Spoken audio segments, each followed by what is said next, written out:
बिस्मिल्लाहिर्रहमानिर्रहीम। अस्सलाम वालेकुम नाज़रीन, उम्मीद है आप सब लोग खैर खैरियत से होंगे। आज की वीडियो इंतहाई अहम है और मैं आपसे रिक्वेस्ट करूंगा कि इसको आप पूरा सुनिएगा। हम अक्सर जानने की कोशिश करते हैं कि पाकिस्तान की नाकामी, पाकिस्तान की मुफलिसी, पाकिस्तान की मुआशी बदहाली की का ज़िम्मेदार कौन है। सियासतदान तो हम देख रहे हैं कि सियासी पैंतरेबाजियाँ 24 घंटे उनकी लगी हुई हैं, कोई किसी पे डाल रहा है, कोई किसी पे डाल रहा है, लेकिन ये खेल सिर्फ और सिर्फ सियासतदानों के बस का नहीं है। हम गुज़िश्ता कई सालों से देख रहे हैं कि कभी किसी जर्नैल का नाम आता है तो कभी किसी जज का नाम आता है, और पाकिस्तान की सारी जो बदहाली है वो जजों, जर्नैलों और सियासतदानों के इर्द गिर्द घूमती है। ब्यूरोक्रेट बहुत आगे जाके सामने आता है, और जब हम इन सारी नाकामियों पर नज़र डालते हैं तो मैं ये समझता हूँ कि इन जजेस, जर्नैलों और सियासतदानों के लिए डूब मरने का मकाम है। हमने ये देखा है कि अगर कोई भी शख्स अपनी जान कुर्बान करने के लिए तैयार होता है तो दो चीज़ों पे होता है, एक गैरत और एक वतन। और ये कैसे लोग हैं कि वतन को इन्होंने अपने ज़ाती मुफादात के लिए बर्बाद करके रख दिया है। हम भारत का घुनावना चेहरा बड़े शौक से दिखाते हैं कि भारत का ये देखिए चेहरा कितना बदनुमा चेहरा है, बहुत ही घुनावना चेहरा है। बड़े बड़े फैक्ट्स, बड़े बड़े जो है ना दलाइल हम ढूंढ के लाते हैं और ला के हम वो बुन देते हैं, और उसके बाद हम अपनी मर्जी का एक नैरेटिव बिल्ड करके खुश हो जाते हैं। लेकिन आज जो हकाइक मैं आपको बताऊंगा वो देख के आपके 14 तबक रोशन हो जाएंगे। क्यों? आप ये देखें कि इस मुल्क में आप भारत के अंदर देख लें कि आप पिछले 75 साल हो गए हैं, वहाँ पे एक इस्तेहकाम ज़रूर है, और वो ये है कि जमहूरी निज़ाम में एक तवाज़ुन है।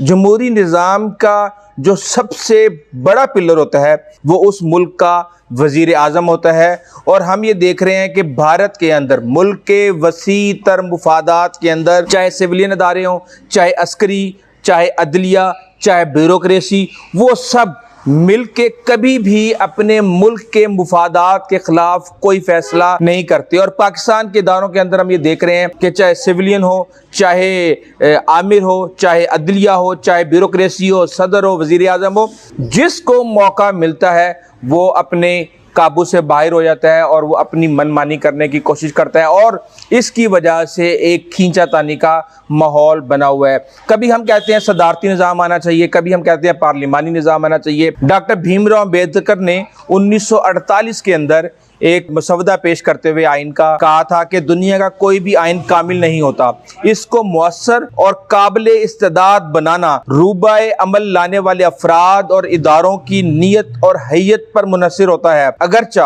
अच्छे से अच्छा आइन भी नाअहल और बेईमान लोगों के हत्थे चढ़ जाए तो बद से बदतर साबित होता है, जबकि इसको चलाने वाले इदारों के जिम्मेदारान अगर ज़हीन, नरम मिजाज, फराग दिल, बामुरवत हो तो खराब से खराब तर आइन भी अच्छा साबित हो सकता है। हम अपनी नाकामियों की जिम्मेदारियां दूसरों पर डालना शुरू कर देते हैं।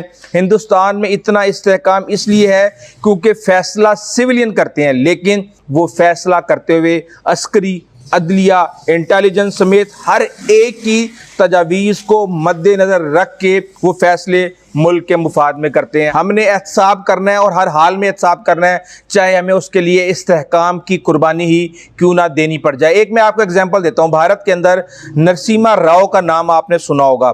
नरसिम्हा राव जब हुकूमत के अंदर थे तो उनके खिलाफ बहुत से सबूत आ गए थे कि उन्होंने पार्लिमान के लोगों को और हॉर्स ट्रेडिंग के अंदर पैसे ले दे के अपना एक सिस्टम बनाया हुआ था। लेकिन वहाँ की अदलिया ने नरसिम्हा राव को कुछ नहीं कहा, और उन्होंने कहा कि जहाँ पे जमहूरी निज़ाम और तवाज़ुन ज़रूरी है वहाँ पे इस्तेहकाम की भी अपनी एक कीमत है, और वो कीमत बहुत ही भारी ममालिक को चुकानी पड़ती है। और उसके बाद उन्होंने जनाब कहा कि धौंस और धांधली के साथ जो है कोई भी निज़ाम नहीं चलता, बल्कि वज़ीर आज़म का जो वक़ार है, वज़ीर आज़म का जो अहमियत है, उसके ऊपर वो सारे का सारा निज़ाम खड़ा हुआ होता है।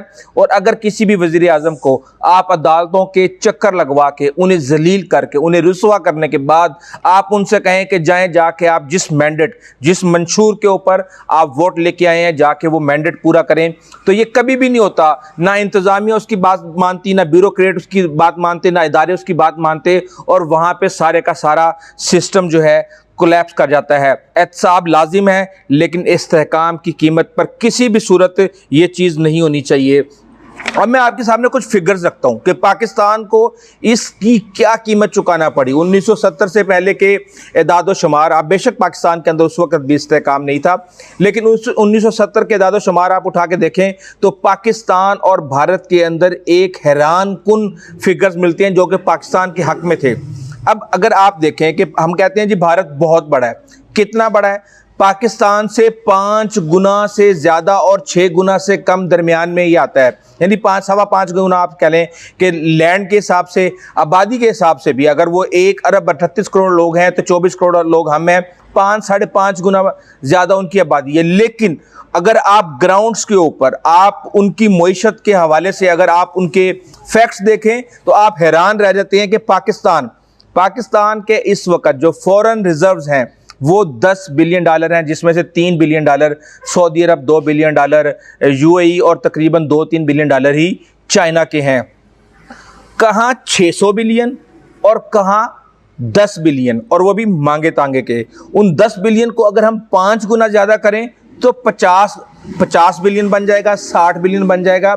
लेकिन वो 5 नहीं, वो 500 गुना ज़्यादा हमसे उनके फॉरेन रिजर्व्स हैं। इसीलिए भारतीय रुपया जो किसी दौर में 1 रुपये के मुकाबले में 1.5 रुपये मिलता था, आज वो कहीं से कहीं पहुंच चुका है। आज 80 भारतीय रुपये का $1 है तो 240 पाकिस्तानी रुपये का $1 है। अब अगर हम बात करें कि इस वक्त पाकिस्तान की जीडीपी कितनी है, पाकिस्तान की जो जीडीपी है वो 260 बिलियन से ज्यादा नहीं है, जबकि भारत की जो जीडीपी है वो तकरीबन 2700 बिलियन के ऊपर खड़ी हुई है। जो भारत की रियासत है महाराष्ट्र की जो जीडीपी है 398 बिलियन है, यानी सिर्फ पाकिस्तान से ज्यादा एक महाराष्ट्र की जीडीपी है। पाकिस्तान की जो इकोनॉमी है वो दुनिया में 48वें नंबर पे है, जबकि भारत की इकोनॉमी दुनिया में 5वें नंबर पे। अगर आप 5 गुना के हिसाब से भी आप करें तो क्या पाकिस्तान की इकोनॉमी को 48 नंबर पे होना चाहिए था? इसके अलावा आप ये देखें कि भारत के ऊपर कर्जे कितने हैं। भारत के ऊपर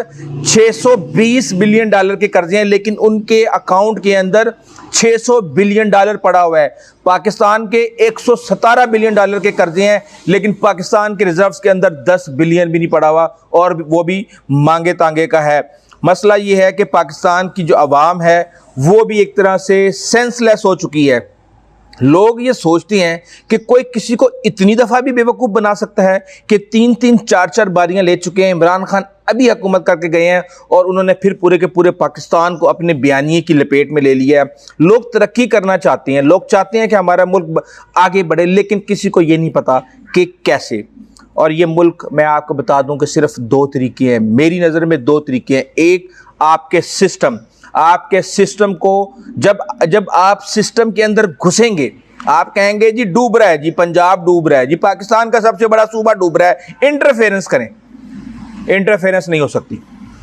अब भारत ने क्या किया था, जब नरसिम्हा राव वजीर आजम के ओहदे से उतरा तो उन्होंने कहा आ जाए इधर। वो आया, उसको सजा सुनाई गई, उसको जेल में फेंका गया, और उसके बाद उन्होंने बता दिया कि अगर आप इक़्तिदार में हैं और आप गलत काम कर रहे हैं तो आप इसकी सज़ा से नहीं बच सकते। लेकिन हम क्या करते हैं, हम गिलानी साहब ने लेटर नहीं लिखा, घर भेज दो जी। उसके बाद मियां नवाज शरीफ का पनामा में तो कुछ नहीं मिला, लेकिन अकामा मिल गया, चलें जी इनको घर भेज दें। इमरान खान को जनाब मुल्क सही नहीं चल रहा जी, 5 साल का वो मैंडेट लेके आया, लेकिन 3-3.5 साल के बाद इनके जो पेट में मरोड़ उठना शुरू हो गया, और फिर उसका इंजाम आपने देखा कि वो सबके गले पड़ गया।